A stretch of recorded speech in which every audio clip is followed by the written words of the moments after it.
What's up, everybody? Welcome to episode 51 of the Halving Report podcast with myself, your host, Brad Mines. Bitcoin is at 33,000 US dollars. We're on the 690,000th Bitcoin block reward, leaving years until the next Bitcoin halving. Today, we welcome longtime Bitcoiner, entrepreneur, and podcaster Brad Mills to the show. We cover a lot of topics and share many personal experiences throughout the episode, so let's get right to it. Thanks for coming on to the Halving Report podcast, episode 51, Brad Mills. Maybe you can just give us a introduction for yourself for those folks who don't know who you are. Yeah, thanks, Brad. My name is Brad also. I am a Brad Mills, and I'm a Bitcoiner. Have you ever had any of those on your show before? I've had a few. Yeah, I guess I would be, classify myself as like a serial entrepreneur, kind of retired, whatever, serial entrepreneur, recovering serial entrepreneur. Had a bunch of sort of tech businesses. I'm not a technical person myself, but enough to be able to kind of come up with an idea and figure out people to put the idea together and test it out like MVP style. And was into Facebook games, making Facebook games back in like 2009 or so when they first opened up the platform, and I started making some money. I'm from Cape Breton originally, Nova Scotia, where it's like really low income kind of area, lots of unemployment. The joke there is like, you don't celebrate your first job, you celebrate your first EI check. Like you throw the party after you get the EI check in the mail. And first time in my life ever having money after getting on the Facebook game train.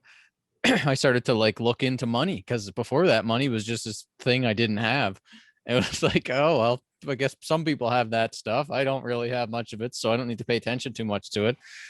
But as I started making money, I started realizing, well, okay, this thing is kind of a big scam. Like they're printing it like crazy, and the people that are responsible for all the financial woes in the world get bailed out, and the taxpayers have to foot that bill. So like, what's the point of taxes, and like, how do they get to print this money? Like, this is crazy.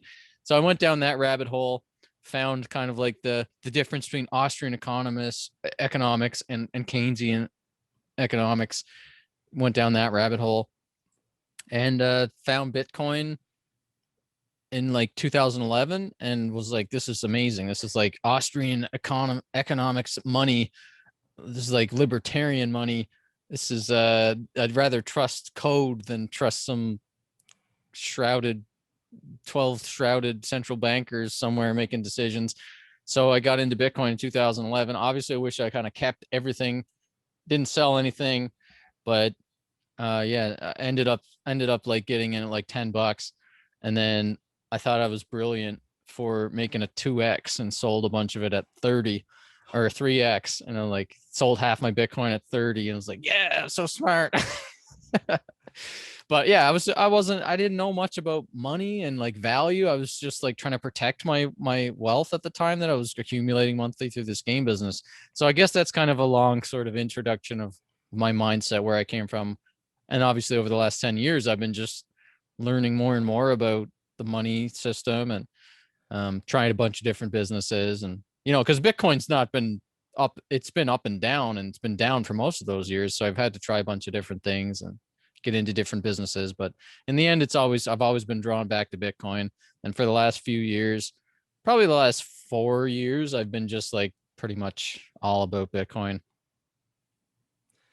Just to back it up a little bit, I'm not too familiar with the Facebook games. What exactly were you doing there? Well, the Facebook game craze was kind of reminiscent of actually what's happening right now in the crypto scene, where you have these bubbles that form in different sectors. And in 2008-9, when Facebook opened up their API to allow any developer to come onto the platform and make games and use the Facebook API to put like, it was popular at first. It was things like because Facebook at the beginning was just like a totally different experience than it is right now. It's just like a wall, and you could just put widgets on your wall, and so developers could make these widgets. And the big ones, the big games at the beginning were things like vampires, where you just bite people, and then they would be on your wall. They would appear as one of your vampire recruits or whatever. It was like really simplistic social games like that. And then people started making like slot machines and drug selling cartel games and all this fun stuff. And then, the ad networks showed up and people started doing pay-per-click ads and all that stuff, which sucked a lot of money in eyeballs in. So before Zynga and all those like Playfish and EA and these big companies got involved in the Facebook game business, it was like an underground kind of like indie developer scene where people were making tons of money. They were making like millions and millions of dollars off of these silly little games. And I didn't make, that kind of money at the beginning, but it ended up making like a couple $1,000,000 off of the Facebook games over the years, because it was just bootstrapped, just me and two guys in our basements. Came up with these funny ideas. One of the ideas was like kind of like a roll up the rim to win. For all your Canadian listeners, they know what that is. It's a traditional Canadian yearly coffee cup game. So I thought, wouldn't this be fun to put on like a roll up the rim to win type of game on Facebook? So you could just put it on your wall and roll people's rims. And we got like 1 million players. So like then, the big money came in, and like the Wall Street came in, and they started, Silicon Valley came in, they started investing tons of money. And then Wall Street started to take these companies public, like Zynga and stuff. And there was a bunch of acquisitions. Visa and MasterCard started coming in after about 4 or 5 years, acquiring big company, the indie companies. And people are making tens of millions of dollars cashing out on their games, joining the big companies. And Zynga was like, you remember seeing Candy Crush and Farmville ads all over the place. I mean, they were making like tens of millions of dollars a month at the time on these games. And it just was nuts. It was going all over Facebook. And then when iOS App Store opened up too, they started doing cross-platform. So these developers were making sick money. Like they were making insane money. And it started off like it crescendoed to this point where like Zynga's going public, Facebook's going public. And at the top of the social game craze, I think it was like Zynga had like 30% of all Facebook's traffic. So most of the revenue was coming from Facebook games. It was a pretty huge deal for Facebook at the time. Now you fast forward, like most of that stuff is pretty much dead. I mean, people still play them, but it's not like it was. I mean, there's lots of other, there's so much. It's just like now there's like 10,000 shit coins. There's like 10,000 social games to play. And if you get it right, people are still making shitloads of money, like $100 million a year off of the in-app purchases and stuff. For sure, it's a huge industry still, but it's not like it was in the indie sort of days. But reminiscing about those times is fun. There was a lot of craziness happening back then, kind of like crypto now, like DeFi companies going out and launching these shit coins and like printing tons of money. And then the founders would go and sponsor, like the UFC. Crypto.com just sponsored the UFC for like $175 million or something for 10 years. And FTX sponsored the Major League Baseball, and got the naming rights for the Miami arena. Very reminiscent of the Facebook bubble. Now I see, or I must have read or heard somewhere, if I read correctly, that when you first came into crypto in like 2011, you were mining Bitcoin, and then you kind of came back around in 2013, and you're interested in all types of blockchains. But now you've become a full maximist, from my understanding. Now, is that are you a maxi because in the sense that Bitcoin's going to gain the most value, or how is your philosophy developed in that stance? It's really like, sometimes I'll go back and watch a podcast where I did like about 4 years ago, before say like the pop of the last bubble. And I trigger myself. I'm like, oh my God, I used to think like that 4 years ago. Like, shut this off, delete this from the internet, burn it.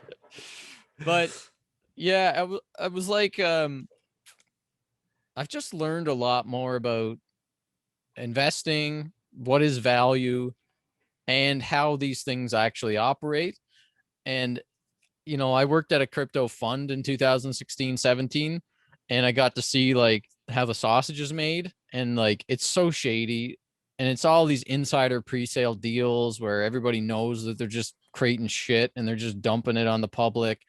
And they do all these manipulative things like fake socials and fake Telegram, channels, and market make where they fake volume. And like, it's all about just like typical like Wolf of Wall Street, stuff. So most, like 99% of crypto is just that. It's just a bunch of people trying to get rich. And the founders are mostly all charlatans, and like they're just people trying to get rich. They're not trying to like create some useful technology for the world. They're just trying to get rich.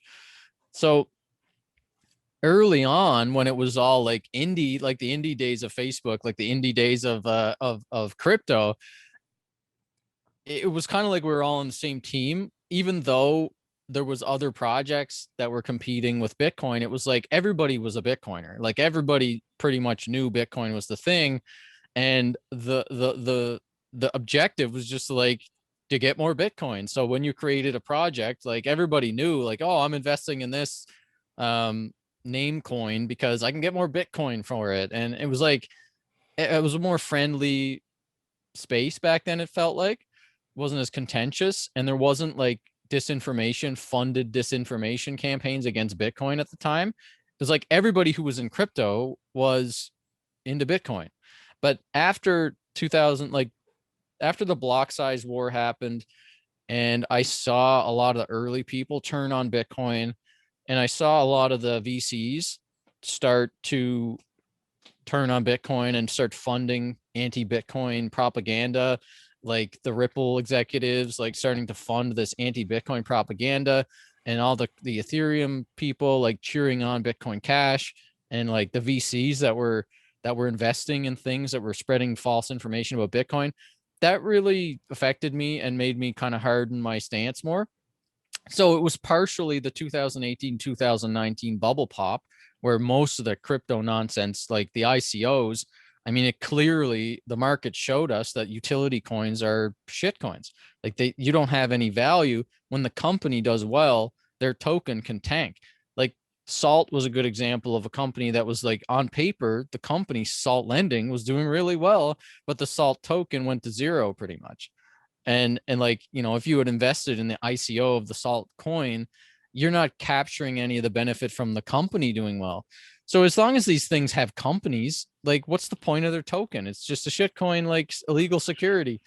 So that was my stance on like my evolving stance on Bitcoin versus everything else. Like I was always all about Bitcoin, but I was a lot more like accepting of shitcoinery, and like I was more open personally, philosophically, to being like, I guess maybe there could be a coin for the Internet of Things. And maybe I guess there's going to be a successful coin for dog walkers. Maybe dentists need their own coin. Who am I to say that dentists don't need their own coin? Or like, the real ones, like the supply chain management. Like, I guess China has a big supply chain management problem and the blockchain will solve it. So there's got to be a coin for the supply chain. So I was just more like into like, I guess I should have spray and pray here and just invest in blockchain, because it's not just going to be Bitcoin that's going to win. And yeah, well, I think Bitcoin's going to win and it's going to become like a global reserve currency, $10 trillion market cap. There's all this other stuff that I should invest in because I've got all these friends that are doing these things, and I'm involved in all these group chats. Everybody's going crazy about ICOs. And I thought, well, I guess I should invest in all this stuff. And yeah, it was obviously, like, I was working with the fund at the time, and I'm part of the investment committee. So I'm like investing the fund's money with a few other people. And we're like looking at 50, 60, 70 ICOs in 2017. And we're spraying and praying here, and we're investing in all these different things. And yeah, just watching everything evaporate in 2018 and 19, and watching the SegWit 2X thing resolve the way it did at the same time, and seeing the people turn against Bitcoin the way they did, like the influential people, and just not stick up for Bitcoin and push these like anti-Bitcoin narratives.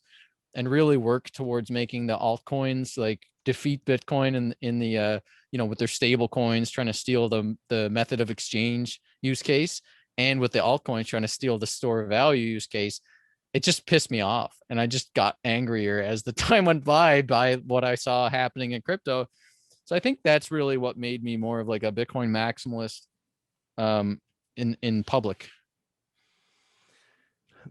Just to dig a little bit deeper, when I see some of these Bitcoin OGs flip, say Roger Ver, the Winklevoss, or just these guys, and Eric Voorhees, like these guys are all, none of them are maximalists. So that makes me feel like I should be diversified in cryptocurrency. I mean, CoinMarketCap is Bitcoin dominance is what, 45% or so, Ethereum's 18%.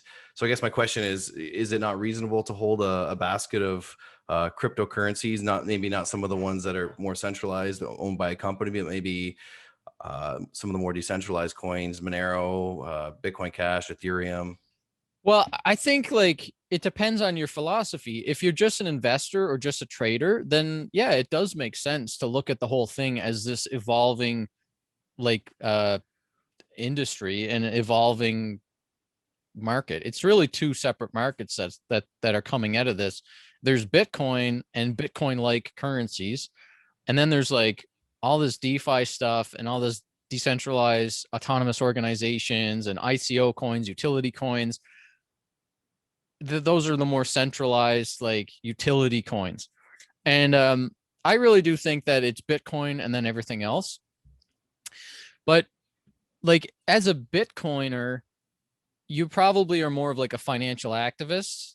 You're probably coming for Bitcoin because you care about privacy and you care about like bringing sound monetary base layer to the world.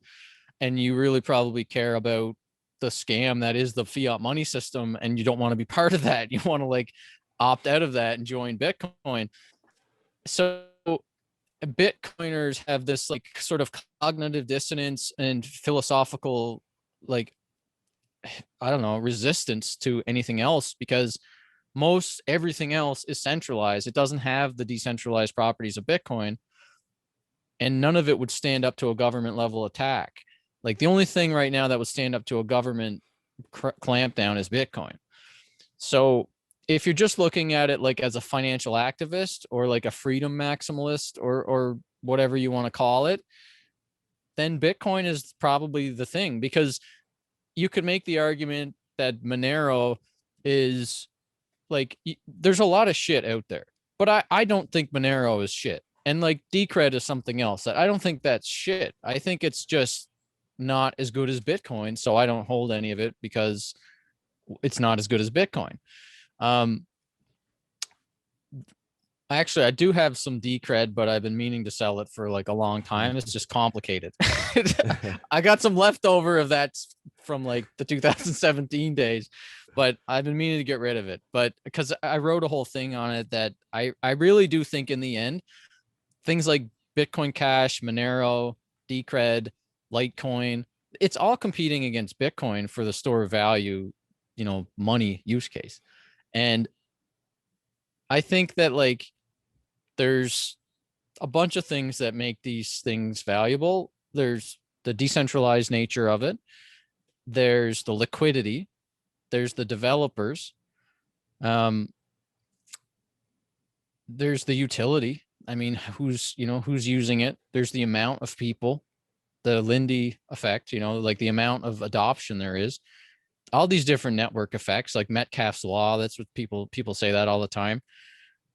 And some cryptocurrencies have some of those features.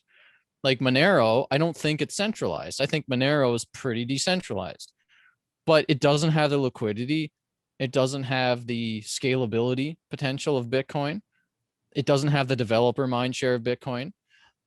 And I would say that like Monero is more decentralized than Ethereum, but neither of them are as decentralized as Bitcoin. So when you're looking at it from the perspective of like somebody who's philosophically motivated, I could see you saying like, oh, well, I want to have some Monero because it's like better at privacy.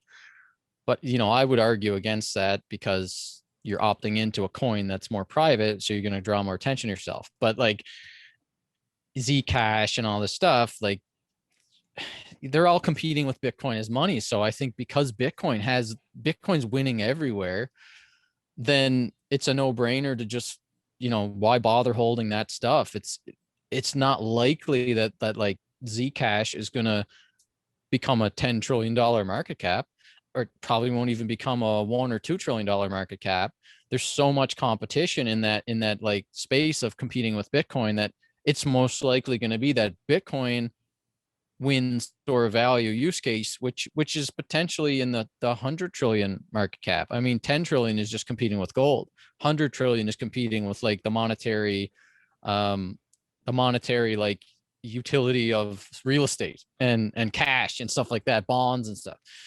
So I guess you'd be making the bet that by diversifying into Monero and Zcash and Litecoin and Bitcoin Cash and all that, that these things are going to like follow Bitcoin to global reserve status. And I don't think they're strong enough. I don't think they have the strong enough network effects in every pillar. Like they've got, some of them have some of the pillars, but none of them have all the pillars except Bitcoin. And the only one that I think is closest is Ethereum. And that's like, people talk about Ethereum as if it's for smart contracts and it's fuel for powering smart contracts and DeFi, and that's why it's going to be valuable. But it's not really. Like the reason why it's valuable is because of the same reason why Bitcoin's valuable. There's a large amount of people holding it, and they want it. They hold it as money. They use it as money. So in the end, like I really do think that everything is competing with Bitcoin as money. And even though Ethereum has got significant network effects in terms of like developer mind share and liquidity, like it's got serious liquidity now. It's like rivaling Bitcoin some days with its liquidity. Its market depth is not as big as Bitcoin. It doesn't have Bitcoin's Lindy effect, like by far. Like crypto itself has more Lindy effect than Ethereum now, which is an interesting trend because last cycle, Ethereum had better Lindy effect over crypto. Like if you look at the Google search trends from the last bubble, Ethereum was like double the searches of crypto. But now crypto has surpassed Ethereum by far, and nobody gives a shit about DeFi in terms of Google searches, and Dogecoin crushes crypto and Ethereum. So it's like, like as an investor in this space, if you're not philosophically motivated, you're going to be looking at all this stuff and you're going to be like, oh, it's technology and it's more scalable and it's got smart contracts and it can do DeFi, and Binance is supporting BNB and FTX is supporting Solana, and like this, the future is in 1,000 transactions per second. So I'm going to go over and buy some hash graph. And like, if you're just an investor trader mindset, man, like it's tough. Like, I don't think that you'll beat the market. I think the market's going to crush you when the bubble pops. And it kind of already did pop, I think. It's debatable whether we're in a lull and then we're going to lift off again to have like .com 2.0, or if the crypto bubble already popped and now it's just like these things are fighting Bitcoin to become a global reserve currency. I'm hoping it's the second one. I'm hoping that the bubble popped and like the nonsense Shiba token stuff is all done, and like all the Dogecoin ridiculousness and all that stuff is done, and like they're just going to bleed against Bitcoin as it lifts off to become a global reserve currency. That's my hope, but it's hard to imagine that, because like Andreessen Horowitz just raised another $2.5 billion. You got Coinbase, which is a shitcoin casino, and they're made their founders billionaires and their early backers, and they got tons of money to back all this stuff. Crypto.com and FTX are sponsoring sports teams. Dude, like it doesn't seem like crypto is gonna like pop and completely go down like in 2018-19. It does seem like unless Bitcoin rips down to like 20K and then it like completely evaporates the gains that we had this year in the shitcoin stuff, it does seem like we're kind of in an accumulation period for Bitcoin. And then once Bitcoin lifts off again, like everything's going to pick back up and it's like going to be full steam ahead, bubble redux for crypto. So I don't know. I get a long answer to the question of like, should you hold other stuff? it depends on your philosophy. What about you? Like, how do you think about it? What's your philosophy on Bitcoin versus crypto? Well, when I first came in, I was largely influenced by John McAfee. Oh yeah. So he gave me conviction in cryptocurrencies in general, but everybody knows, he's shilling every ICOs and everything, right? So I So did. you came in through Digibyte or Uh, Verge? yeah, you know what? I got Verge, and coincidentally, I didn't even know anything was happening like this. John McAfee tweeted about Verge probably 12 to 24 hours later, and it went, I don't know how many X, Oh, 10X, yeah, 15X. No, huge, I huge. didn't have, the thing is, I didn't have a whole lot in there. So, like, it was a great return, but it's not like it made me rich or anything like that. And then after the bubble popped, that's through the years of 2018, 2019, I've only basically been stacking sats and some Ethereum, but I'm pretty much 80% Bitcoin. And again, sort of like you, I'm holding on to some stuff from before. Uh, Obviously, I'm a big privacy advocate as well. I've interviewed some people about Monero. But yeah, that's basically where I am. I tell new people to stack sats. I don't want to be the guy to tell you to go into whatever shit coin or cryptocurrency. I think it's good for people to just start acquiring Bitcoin at first and then go from there, learn how wallets work, learn how to secure it themselves, learn the difference between cold storage and a hot wallet. But I was actually going to ask you that about security. What do you like for long-term storage or so like a hot wallet, something you have quick access to? I think the best thing that you got to do, like, it depends on your net worth, right? Like, if you got like $500 in Bitcoin, then you're not going to want to be like storing it in a vault or something like that. You mean like a phone wallet's probably fine, like a soft wallet's probably fine for that. But Trace Mayer had a really good bit of logic around this. He said that what you should do is like look at the value of your Bitcoin that you've got and then multiply it by 10, and that's the level of security that you should have, and that's the level of thought that you should have put into your security. So if you got $500 of Bitcoin, multiply that by 10, and that's the level of value that you should be thinking about your security with. So if $5,000 worth of security, you probably don't want to be carrying around $5,000 on your phone. It's probably not a good idea. So you should probably think about having at least like a backup of your seed phrase on metal, like buy a metal plate or something like that. Put your seed phrase on there, bury it in the backyard, or put it in your safe, or give it to someone, or whatever. Do something that protects you for $5,000 level worth of security. And then if you got 5,000 now, and then you multiply that 10, it's 50,000. You should probably have a hardware wallet at least. Get yourself a cold card for your Bitcoin. A cold card's a really good one, and if you must hold shit coins, then get yourself a Trezor or something like that. Because it's you even though the shit coins are probably going to go to zero, in case they don't, you don't want to have them sitting on a phone too. So yeah, and then that scales, right? If you got $500,000 now worth of Bitcoin, you're probably going to want to, I would say, even at the level of like $50,000 now, not, multiply that by 10, that's 500,000 in the future. If you got $50,000 worth of Bitcoin right now, then I think you should probably set up multi-sig and use something like Casa, or I think Unchained Capital has a multi-sig solution. That's probably the safest way to do it, is do a 3 of 5 multi-sig. So that's the best way, I believe, to do it, is do a 3 of 5 multi-sig so that you have your hardware devices physically separated. Do you think your listeners know what that is, or should we talk about that some more? I think my listeners, people I speak with, most of them keep it on third-party exchanges, Coinbase or BitBuy, ShakePay, some of these Canadian companies. And I just work with regular people.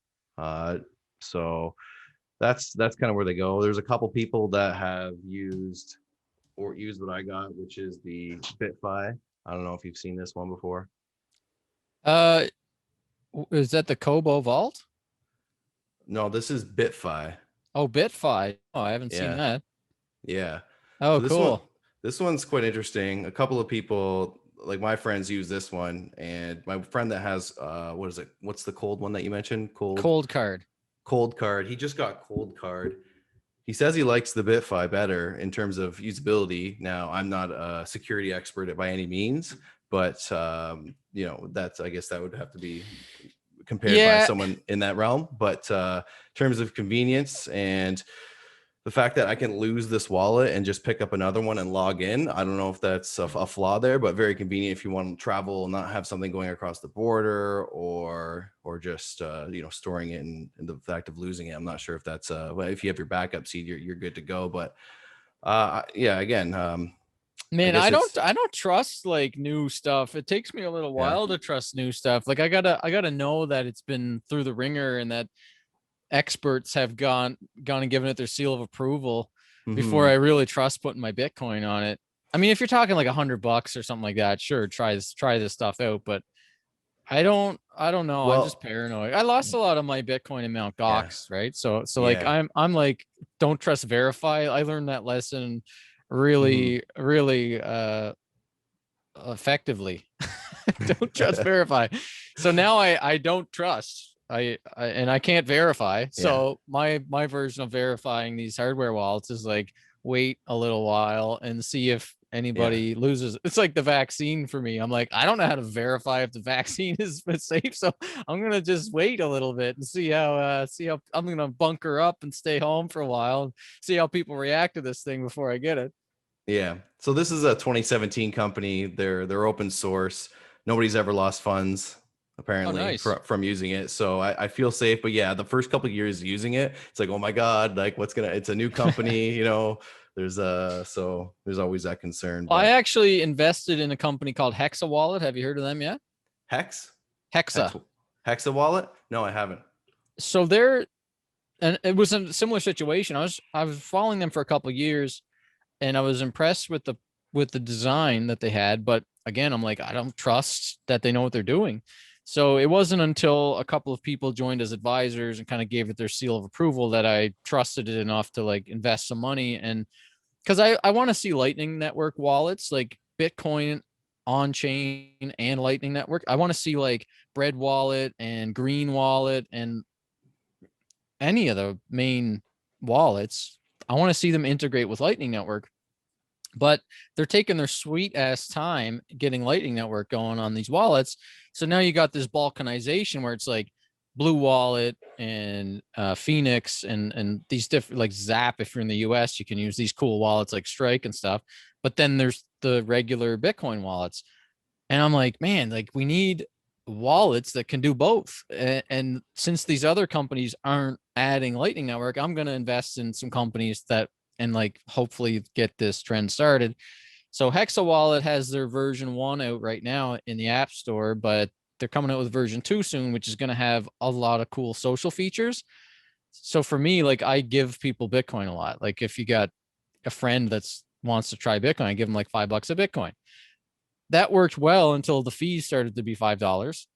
Now I like, you know, I got to give $20 a Bitcoin away every time. It's starting to add up.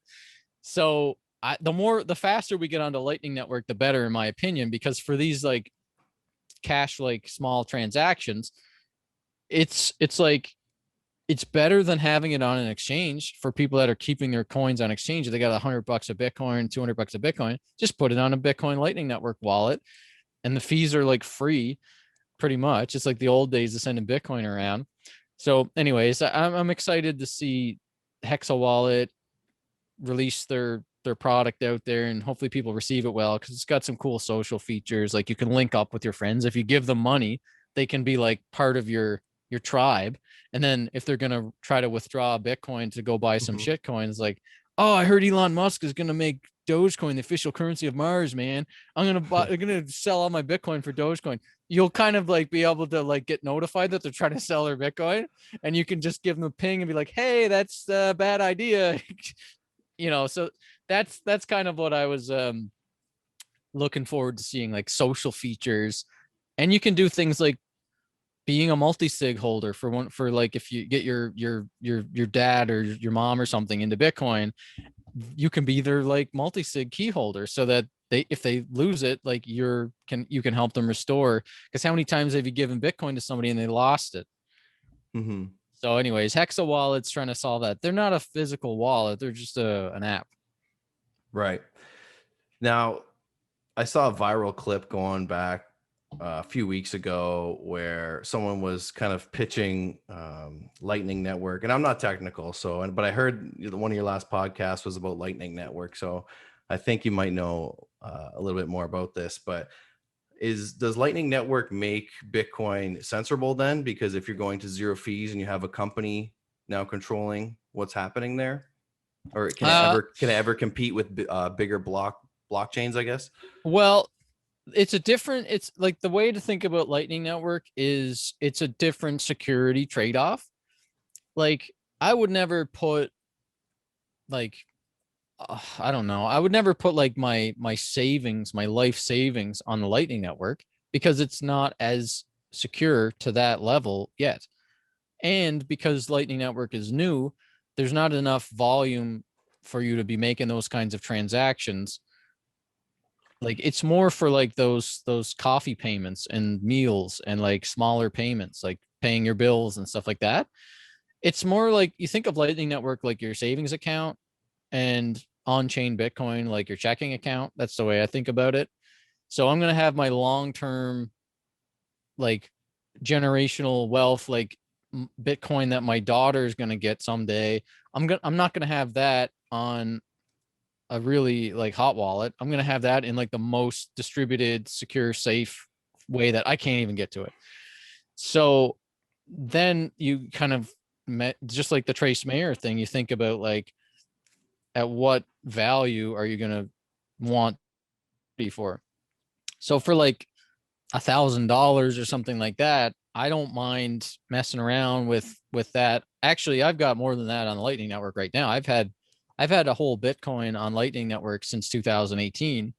So when I put it on there, it wasn't a lot. I mean, I put like $5,000 on there or something, and it's gone up in value as Bitcoin went up in value. So I guess I got like, what is that, 30,000 or something like that, 35, something like that on Lightning Network right now for a couple of years. And I haven't had any problems. Actually, my node went down because I was using a Casa node, and Casa stopped supporting the early node, and they decided to start focusing just on the multi-sig service.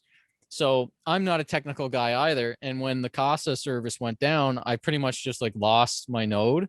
I was like, I don't have the ability to make this work, like I don't want to mess around with this. Like I don't even want to torrent movies anymore. I just want to use Netflix. So I like the easy options these days. And ended up getting it working with a friend of mine, one of the guys that is on the Hexa Wallet team actually. I was like, dude, I'm just going to send you my node. Here's the seed phrase. Here's the password. Like, let's just use this channel liquidity to open up free channels to people that want to onboard onto the Lightning Network and can't afford the fees. So we're kind of like running it as an altruistic node right now. And we haven't had any problems. Like after 6 months, he was able to get the funds all back. He had to do some kind of like procedure to get the funds like reactivated, close a couple of channels and stuff like that. But yeah, there was no issues getting it back on. So, I mean, yeah, you can't, I don't think that it's possible for it to be censored. That like it's not centralized. It's just another protocol on top of the Bitcoin stack. That's the way I think about it. And it's just not as secure. It is secure. And this is where people kind of get like freak out about how to talk about Lightning Network, because to be intellectually honest, it is not as secure as base layer Bitcoin, but it is more secure than like Dogecoin or something like that. That could be 51% attacked. It's secure enough to put Bitcoin on there. And for most people, for like hundreds of dollars, like a savings account type of thing, you don't have to worry about it. It's like completely safe and completely fine for that level of value. And yeah, it's not centralized. It's a protocol. Right. No, that makes sense. So you've been in crypto for quite some time, but you've started podcasting 40 something episodes ago or something like that. So what made you expand into this realm of podcasting? What did make me want to? Well, I think it was because I have a lot of friends who have interest. I have had interesting conversations with, and I felt like I had so many phone calls. I was like, we should record these phone calls and we should just do a podcast. So it was more like I felt like I wanted to do it just for a hobby as well, and like I kind of wanted to do it to be productive. Like I didn't want to be on Twitter all the time, just like being angry on Twitter about Bitcoin Cash War, like back in 2018. So I wanted to have conversations with my friends and learn new things with people that I was looking, like reading their stuff and being influenced by listening to their podcasts and stuff like that. So originally it was just like a project, like a kind of like a for fun thing for me to do. And yeah, that's how it started. And I mean, that's kind of what it is still. Like I don't make any money off the podcast. I don't really have a lot of listeners because I'm not consistent with it, but I'm pumping episodes out. I'm at least getting that done. How about you? Are you how many episodes in are you? This is episode 51. Oh man, you're doing more than me then. What am I at? I don't know. You're at 40 something, I think. Yeah, I think I'm in like 48 or something like that now. We got Yeah. a few in the can that we have to put out. Do you do it all yourself or do you have help? No, I do it all myself. So it is challenging working a full-time job plus doing the podcast and doing all the editing. It's definitely a lot of work. Oh man. Yeah. You do a lot of edits on the podcast, or do you just put it up as it is? Well, since I started doing video, which is just last couple of episodes, I do less editing, just to line things up and time consumption. But before when I first started, I was doing a lot of audio editing, just taking out the downtime, the ums and the ahs. Oh man, that is so much work. Oh, it is. How much time would you spend per episode doing that? Well, you got to go through the full episode, and so at least an hour and a half. Usually, my episodes tend to be like 30 to 90 minutes long. I was doing like 8 to 10 hours of editing on my earliest podcast episodes because I was editing them all myself. I was doing everything by myself at the beginning too, and it was taking me so much time to edit and put everything up. What took up most of your time? Just I get in like a perfectionist mode, so I want to like take every single vocal filler out and make it flow perfectly and make the edit like just perfect. So I would like do these really intricate edits, and sometimes it take me 5 minutes to do one edit because I'm like, oh, I gotta make it sound exactly perfect and line it up, like zoom it into the millisecond and get the wavelength thing to zoom perfectly.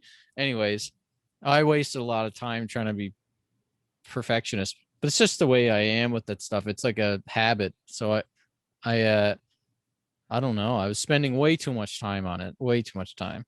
So now you're just uploading raw footage?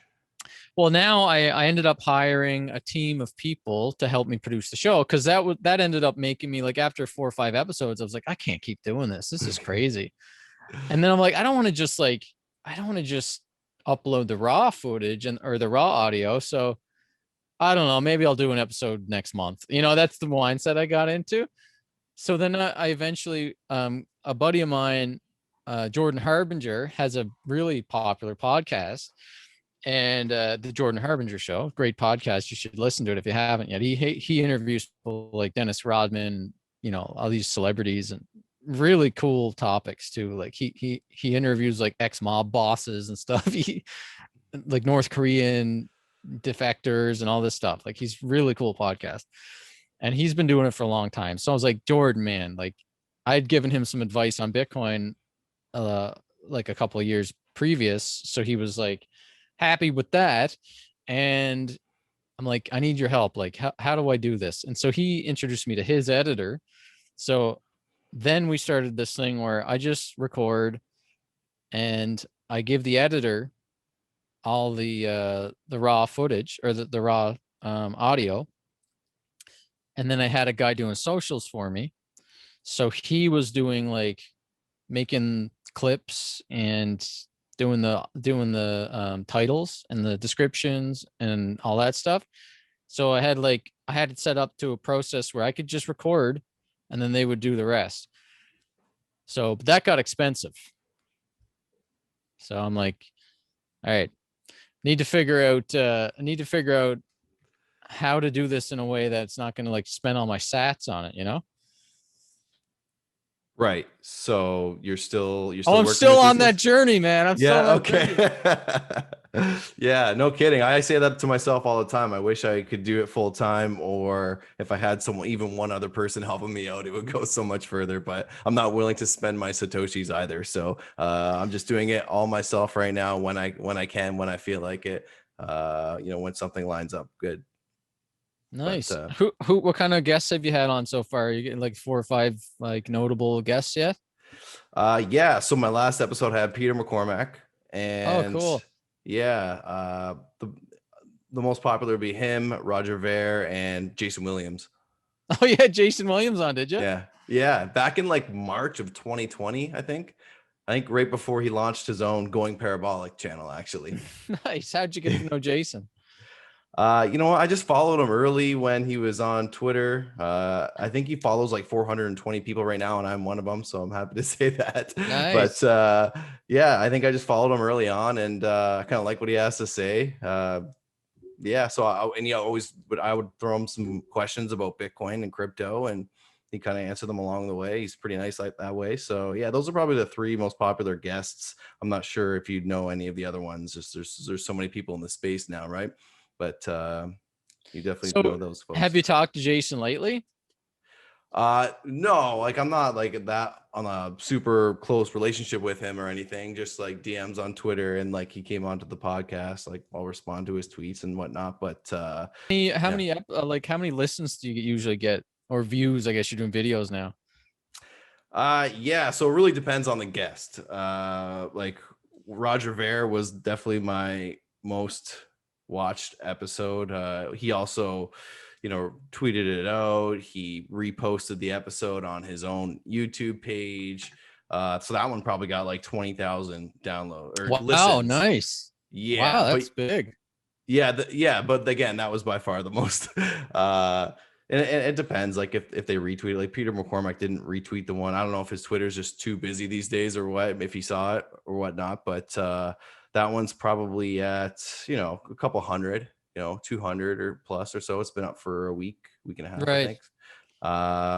Yeah, so nothing crazy, but you know what, the numbers, I can see the numbers increasing, like at first, maybe like 10 20 people or listens or downloads, and now getting into like the hundreds plus.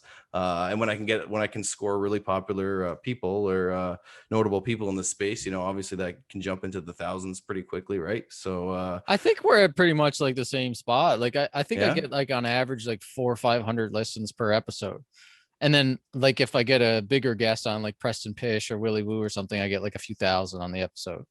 But yeah, I don't really have a big audience right now. I have more followers on Twitter that I guess don't know about my podcast, or I don't know how to do it, man. Like I'm Yeah. still trying to figure it out. I think I've been told it's that like I'm not consistent enough, and I should be releasing consistently. Mm-hmm. And so Peter actually came, he was one of the first people I had on my podcast too, and he gave me a good template of how he did it. And so then I ended up like after a year, so about 6 months ago, I ended up hiring like a producer. So this girl Mrugakshi Palway, she has a podcast with her husband Keegan Francis. They have the show Go Full Crypto, and Go Full Crypto does content writing and all this stuff too. So they're from Nova Scotia as well, because I'm from Nova Scotia. They're from Nova Scotia, so we kind of connected. So I hired them, and now they are like kind of part of the team. So now I have like 5 people on my podcast. I got them, so I get them to write an article every episode for me. So well, every other episode when it's a good podcast for an article. So now it goes to them. They get an article written. The podcast editor edits the thing. Then I got a guy that's doing the socials that uploads it, does the titles and all that stuff, manages my podcast Twitter account. And I'm like, I'm spending so much money on this friggin' podcast. and I only have like 500 listens every episode. So you're doing good. How can I ask how much you're spending? Oh man, it's like I think the last I checked, I'm spending probably like $2,000 a month on the podcast. Really? Yeah. Can I just quit my job and do all the things I'm doing for myself for you right now? Yeah, man. I'm hiring. I need a sixth person on my team.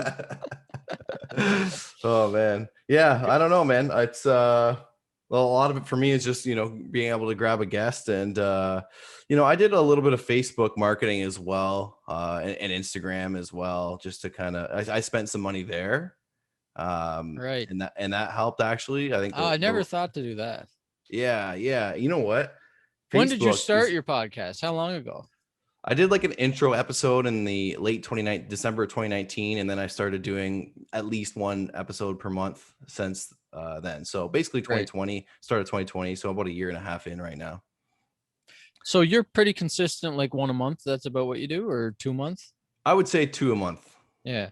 Yeah. That's about what I do. I'm like, I hired up all these people and got this to a point where I could do 2 a week. That was the goal, like pump out tons of like Peter or Pomp or somebody, like 2 a week, So now I have this big team and I'm like, yeah, but this week I just want to spend a whole week on Clubhouse. I just want to just shoot the shit with people. And I don't have the drive that Peter has and Pomp. Like those guys are hustlers, man. Like they're like killing it with their podcasts. I think that's a lot to do with it. These guys are just pumping out 2 to 3 episodes per week, and people see that consistency and they subscribe, and they're just familiar faces. Yeah. And I think if either of us were doing that, our numbers would probably go way up. But again, like I'm like you, I don't want to do it if it's a chore, if I don't feel like doing it in that moment. Life's busy, right? So I love talking to people. I love meeting new people in the space. I don't meet people in crypto regularly at work or now everyone's jumping on board, but like it's rare to meet people that have been in as long as you have, and the only place I'm meeting those people are usually online. Yeah. So I love talking to these types of people and be able to consume knowledge from other people rather than always kind of pushing out info, what I know on the noobs, right, that I meet in real life. But okay, so I kind of interrupted you, or we shifted gears a minute because I asked you about your guests, but you were saying you came in originally through like McAfee's shitcoin of the week.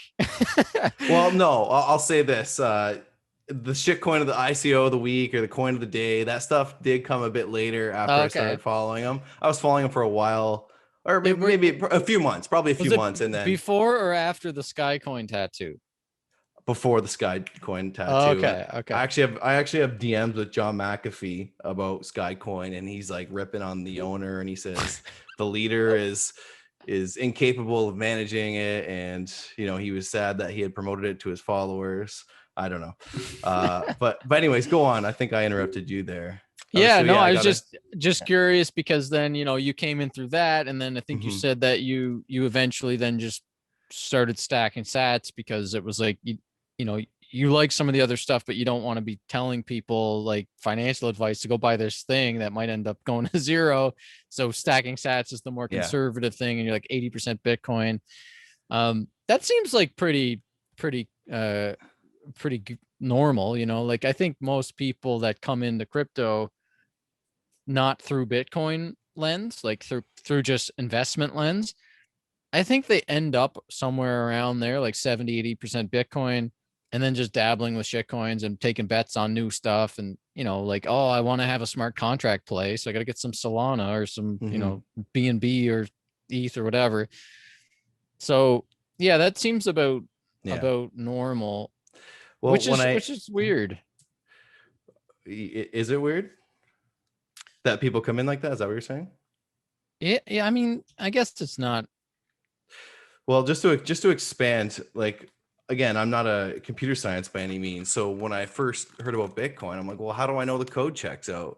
And so I'm like, who is like, the god or father of privacy? And like one of the first name that pops up was John McAfee. So I go to his Twitter feed, and he's like saying the most ridiculous shit, but like crypto conviction though, saying, fuck the SEC, fuck the banks. I don't give a damn. Come get me. So I'm like, oh, well, wow, this guy's saying that, and he had a loud voice at the time. Anything he said, the market would pump, right? So then eventually his voice died out, and after all those shit coins went to zero and ICOs, never came to fruition. So, and then I, got it following guys like Jason Williams, Anthony Pompliano, where these guys are like 100% Bitcoin. So I think those are kind of the early guys. You know what? I would say Roger Ver is one of the first people I started following too, but since I got in 2017. I didn't really get the whole block size war at the time, so I wasn't really in on that. I just kind of I wouldn't say confused, but I never bought Bitcoin Cash when I first came in. I just got into Bitcoin and just never really had the time to learn about what was going on there. But yeah, I just got over diversified in the beginning. Yeah. Saw them all go to shit, and I'm like, oh wow, maybe there is one coin to rule them all. So Yeah. I just kind of kept some of them, but mostly have just acquired a Bitcoin along the way. But I was going to ask you. Sorry, go ahead. I was just gonna say, what do you think about the way that the crypto bubble came and like went again? Exactly, it felt like it was exactly the same as 2017, like the same sort of nonsense, just different tickers. And instead of ICOs, you had DeFi coins and NFTs, and instead of Verge and shit like that, you had Dogecoin and total nonsense like that. Ripple almost did the exact same sort of moves. Like ETH did pretty similar moves.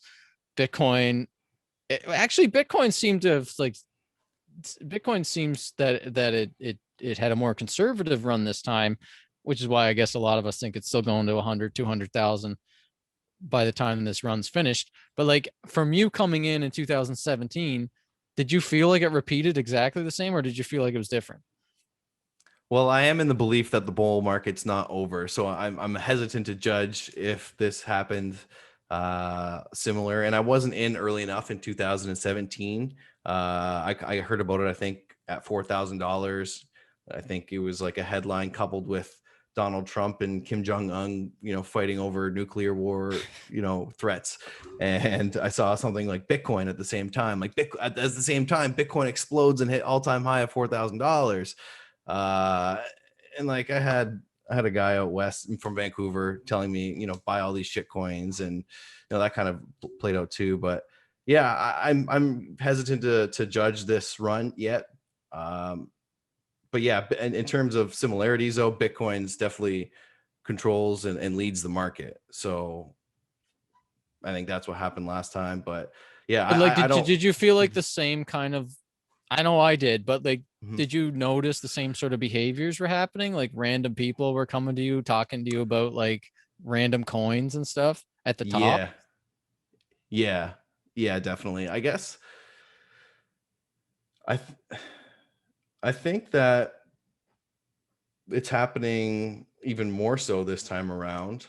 I never would have thought Dogecoin would have became the number one talked about cryptocurrency. Yeah, crazy. Uh, People have compared Elon Musk to McAfee in terms of last bull run to this bull run, because he tweets out and whatever he says kind of moves the market. Mm. So yeah, I think there's a lot of similarities for sure. What about you? Oh Do yeah, you I think mean, it's I all the was, same? Yeah. I was calling it on my Twitter as in real time as things were triggering my PTSD from the last bubble. I'm like, this is a top signal. Like the flippening narrative for Ethereum was so hyped. It was like, this is exact same feeling as 2017. That's a top signal. Ripple pumping and like Shiba Inu token, all this total nonsense. Like Mm-hmm. Elon with SNL on Doge, all the like the celebrities that were getting, it just felt Yeah. so ridiculous. The NFT bubble, like, Yeah, I just feel like these things are still happening. Shiba hasn't disappeared yet. Doge is yeah, you're still. right. Yeah, So it's that's. still up at like bubble valuations, like Yeah. tens of billions and hundreds of billions or whatever of Right. value in these total nonsense meme Ponzi coins.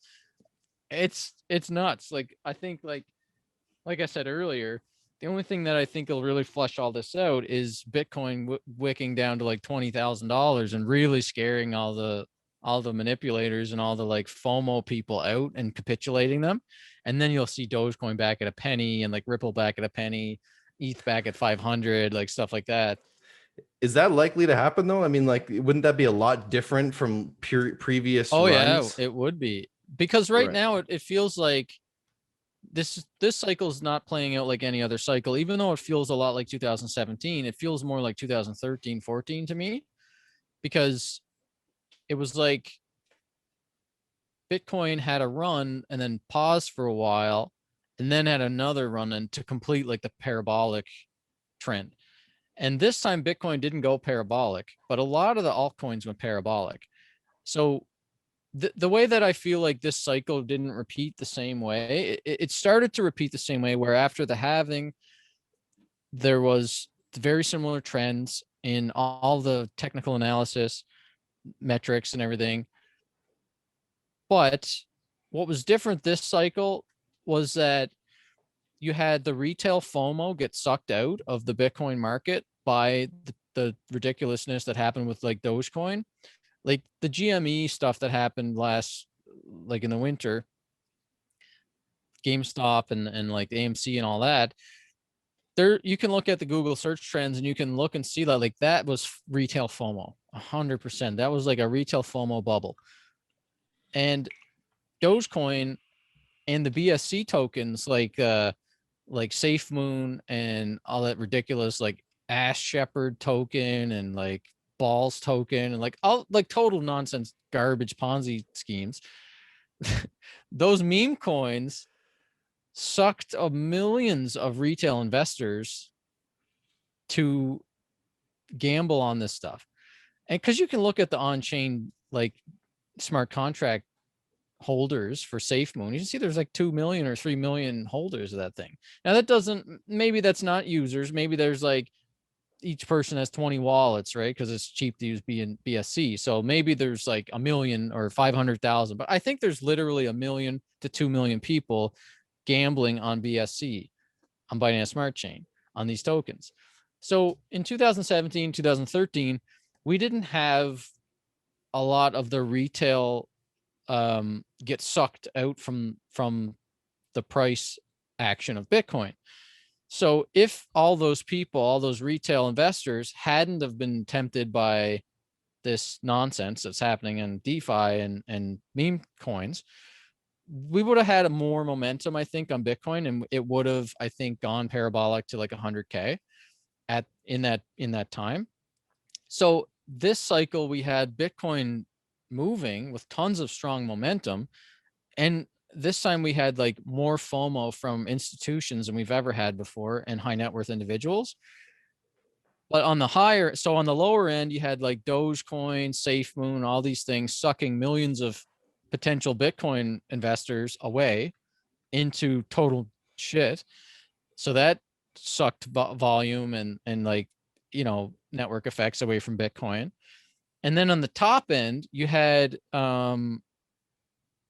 high net worth investors that were getting sold the flippening narrative. So JP Morgan, Grayscale, a lot of these institutional, investors or whatever, educational, I don't know what to call them, like financial advisors, like they basically advise high net worth investors. They were selling the Ethereum narrative to their clients, and you could see on chain the whale sized wallets of Bitcoin was dropping at the same time at the top when Ethereum was going to its parabolic run, when it was up to like, what was it, 4,000 or 5,000 or something at one point. I think it hit 4, yeah. So at the top there, you can see on chain that the Bitcoin whale wallets were dropping as the Ethereum whale wallets were increasing. And the sentiment of the high net worth investors that were buying into the flippening narrative that, the EIP 1559 was upcoming and it was going to flip Bitcoin because it was a sounder money now, and it was like going to burn tons of Ethereum, and the issuance rate was going to go down. Like you had all these like kind of dumb money, smart, high net worth people buying into that narrative, and that caused retail or high net worth FOMO on Ethereum.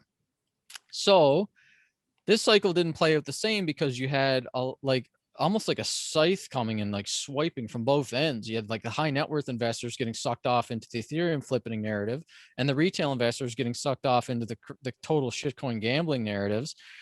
And Bitcoin it still does have massive demand from institutions, smart money, high net worth investors that aren't just susceptible to whatever the narrative of the day is.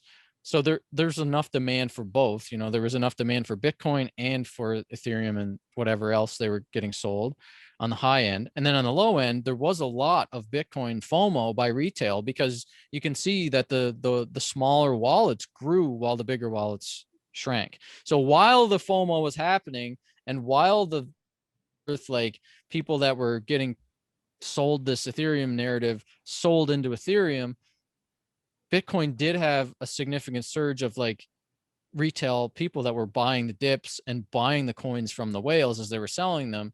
So on chain, you can see the Bitcoin wallets grew, which is like really what I care about the most. The Gini coefficient is like the measure of the fairness and the equality of a currency.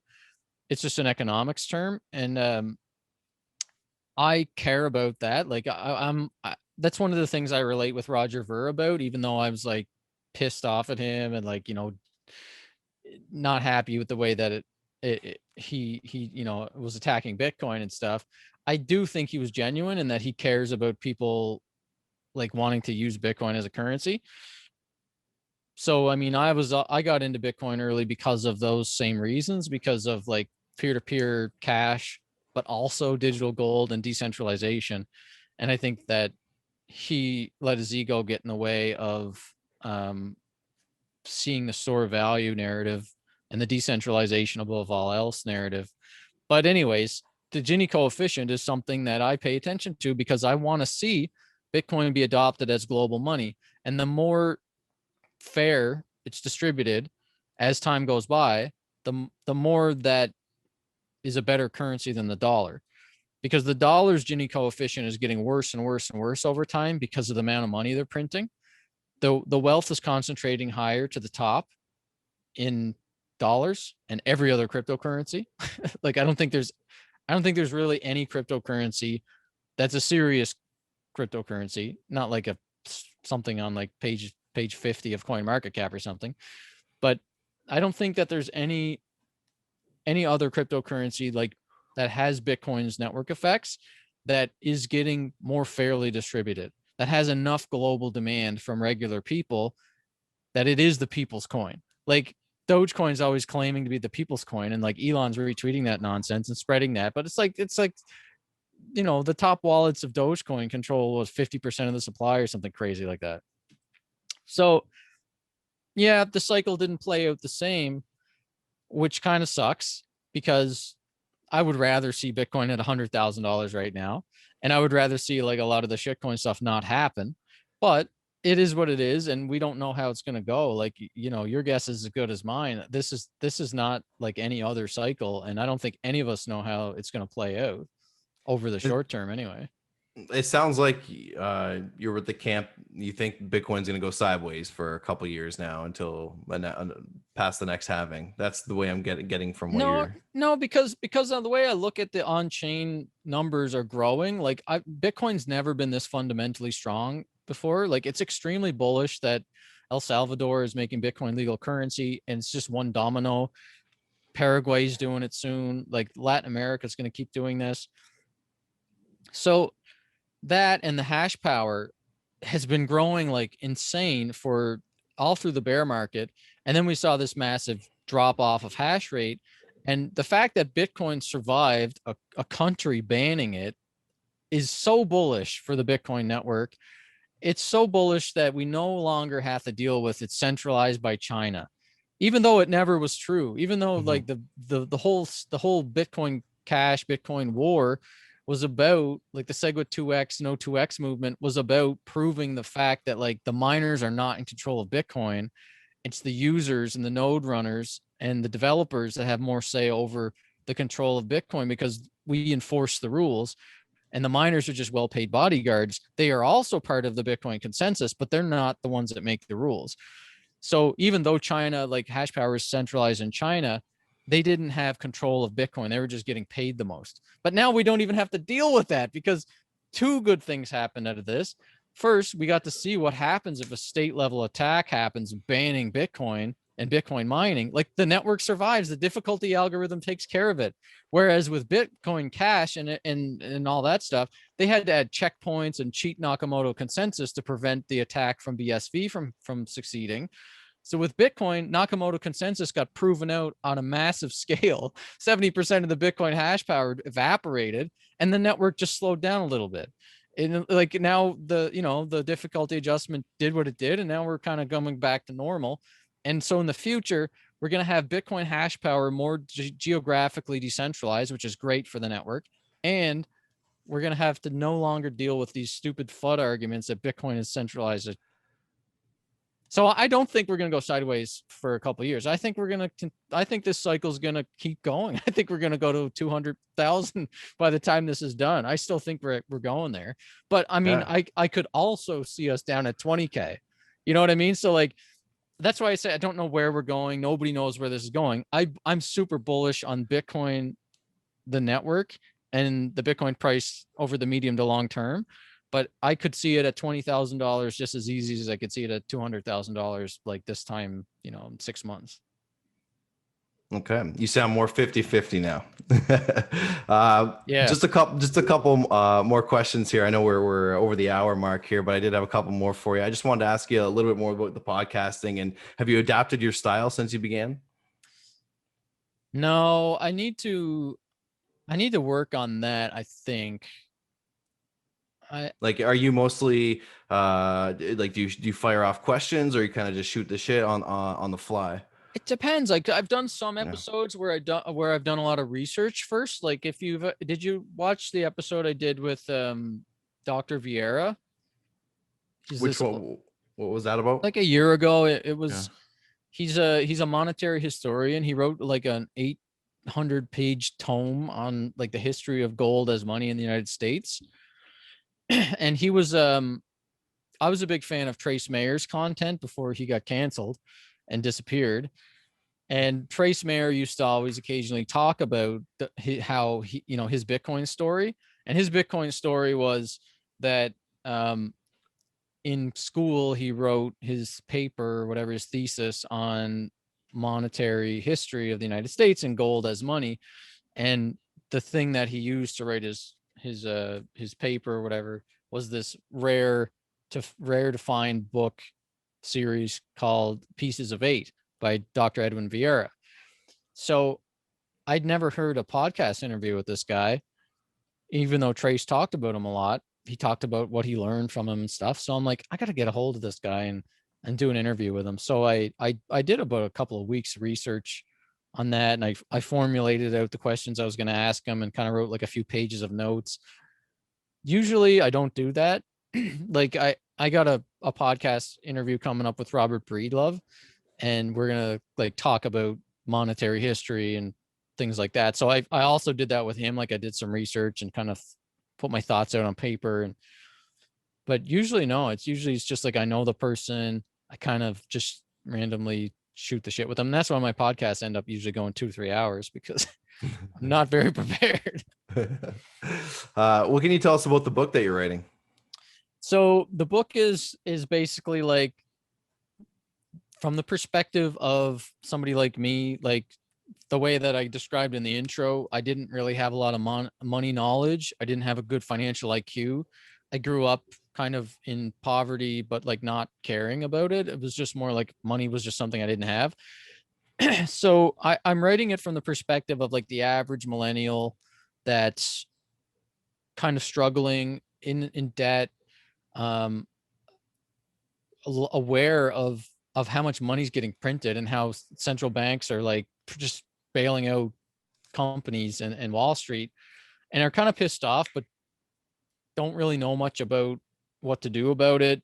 They're aware of what Bitcoin is, but they're probably just coming into it through the crypto funnel. They're not like coming in through the Bitcoin education side of things. Like, so it's a book for angry millennials, basically. Like, people that are like upset with the way that the system is and don't know what to do about it and don't want to like join a protest.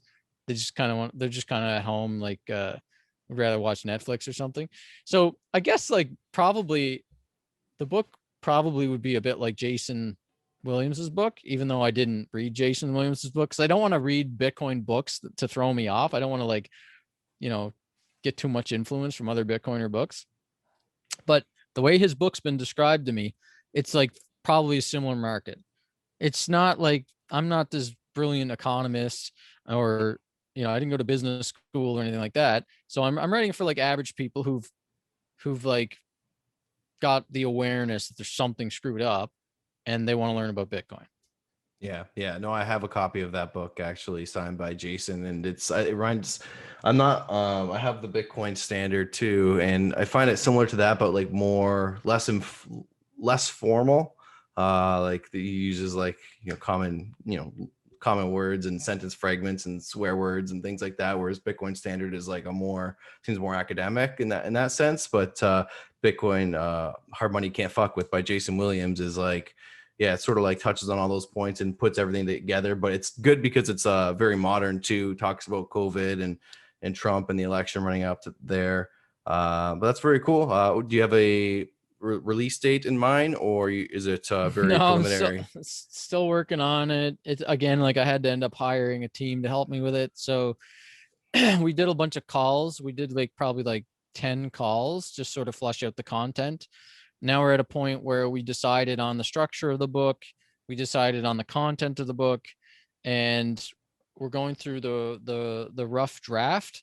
So I hired like a writer to help me with it. So they're going to write the rough draft of it after based on all the content calls that we did. We probably did like 20, 30 hours of calls. And then these guys are also going to help me with like the title and like marketing it and getting it on Amazon and stuff like that. So it's kind of like hired like a little team to help me get the book done. These guys are called Scribe. So they're Tucker Max is the guy that runs that. He's like an author that wrote some controversial, funny books. And then he decided to just help people with their books.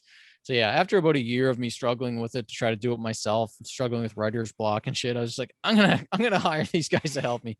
So it's moving along. I mean, it's coming slowly.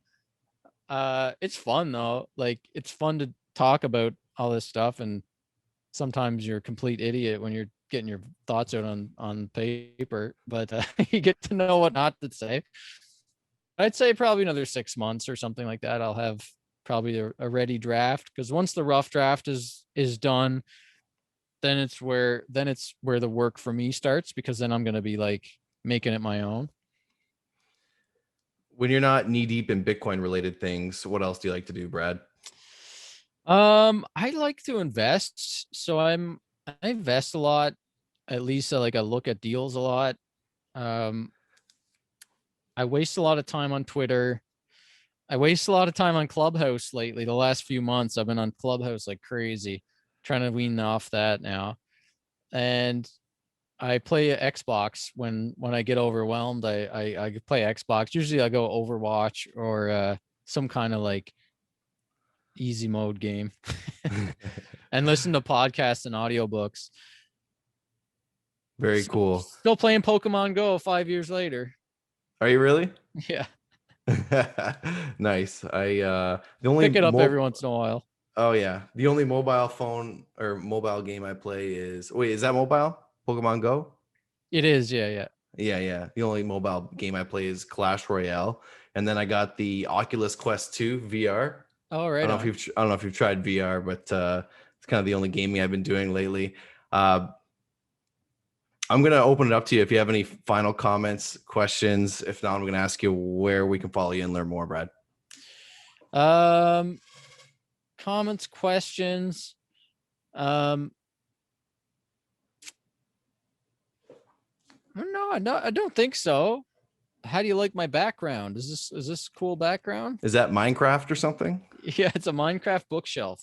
My nephew is going to absolutely love it. I can't claw this kid away from Minecraft. What do you do for fun? What do you do when you're not doing working and podcasting? Well, actually, last night was our first night in our the Niagara Region Spike League. I'm not sure if you're familiar with Spike Oh, I Ball. love that game. Do you really? Oh Yeah, man, it's so fun. yeah, dude. So they just have one league last year, so it's kind of all sorts of different levels of skill. But me and my friend won it, so we said, Nice. we have to come back this year. So now we're in a competitive, and we went. It's best 3 out of 5, and we played all 5 games. And my entire body is, but the first game of this year, so my whole body is just aching. But yeah, so I like spike ball, basketball. But I don't really play too much, but I played basketball growing up, but here and there. And yeah, like you do gaming. I listen to a lot of Bitcoin podcasts. Like I say, like obviously Peter McCormick and Pomp, and some YouTube channels. Lately, I've been listening to yours more, and yeah, spend time with the family. I work 8 to 4, Monday to Friday in Niagara Falls every day, so that consumes a lot of my time. Where I do like you to go to work? Canada Post. Oh, cool. Yeah, I'm in management at Canada Post, so it's an interesting place. And but yeah, and then I'm a beach bum too. I like to go to Sunset Beach up here in North St. Catharines. And yeah, I think that's pretty much most of my time anyways. Trying to Right exercise on. a little bit more. But Yeah. yeah, man, do you want to let us know where we can follow you and your podcast? Yeah. I'm on Clubhouse, Brad Mills. I'd seriously recommend that anybody that is trying to learn about Bitcoin, like Clubhouse is an awesome resource. The Cafe Bitcoin room is really good in there, and the Black Bitcoin Billionaires room is really good. Um, I've met a bunch of, like, Jason Williams is always on there. Like, we hang out all the time in these small rooms. Like, he's such a cool guy. I Yeah. had a total different I thought he was like a bonehead. I thought he was like a total bonehead from his Twitter account. I'm like, this guy's just a shit coiner. Like, he doesn't know. He's like a flashy jerk talking about us rich stuff all the time. And then I watched his YouTube, and I'm like, oh my god, this guy's brutal. Like, he's like a shitcoin influencer. It's just all an act. He's just screwing around. And because, like, getting to know him on Clubhouse, like, he's like so funny. Like, he's a really hilarious guy, and he's a Bitcoiner through and through, but he also dabbles in all kinds of shit. Like, and so do I. Like, I've got a long history of like working for a crypto fund and doing like shitcoin stuff in the early days and whatever. And I still hold some shitcoins, but I'm like a Bitcoin, like a hardcore Bitcoiner. If you just followed me on Twitter, you'd probably think I'm just like angry Bitcoiner guy. But Clubhouse is great. Like, American HODLers on there too, and all these Bitcoin personalities. It's a great place to learn about Bitcoin. Um, and there's like hundreds of Bitcoiners that are just on there 24/7 helping people learn about Bitcoin. It gets a bit contentious sometimes if you ever mention crypto or shitcoins, because like Bitcoiners on Clubhouse are very strict. Like, you'll get tossed the gulag if you mention like a shitcoin.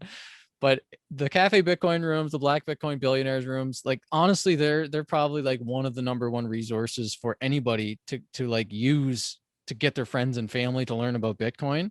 So, like, that's why I spend so much time in there, because not only am I meeting and like hanging out and having fun with all these people, these Bitcoiners, but it's an awesome resource for anybody that's trying to learn. Like, I recommend people that over my podcast. I'm like, don't listen to my podcast. Like, go on Clubhouse and just like get to know people, ask your questions. It's like a 24/7 interactive podcast with Bitcoin educators. It's amazing. It's like a 24/7 hotline for Bitcoin questions. Yeah, absolutely. I've been using Twitter Spaces. It's pretty similar? It is, yeah, it's very Yeah. similar, but I like Clubhouse better because Clubhouse has rooms. So, and you can follow clubs, and you can do like ping people in one-on-one. You have multiple moderators. Maybe Twitter Spaces will get there, but Clubhouse right now is still the better app in my opinion. It's like, it also disconnects the Twitter profile. So, like, you can connect your Twitter profile, but when you see, if you're someone in the space and you see somebody on Twitter in a space, and you've got this preconceived notion of who they are, you're going to be like less likely to like give them a chance.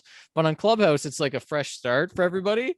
So, like, you know, people that I thought were complete idiots are like actually like really good friends now. You know, like I love Clubhouse. I had American HODL blocked on Twitter. I thought he was total bonehead. Like I thought he had maybe like $100 to his name and he was just LARPing. And like, I thought he was this toxic idiot. Turns out he's like this really smart, well,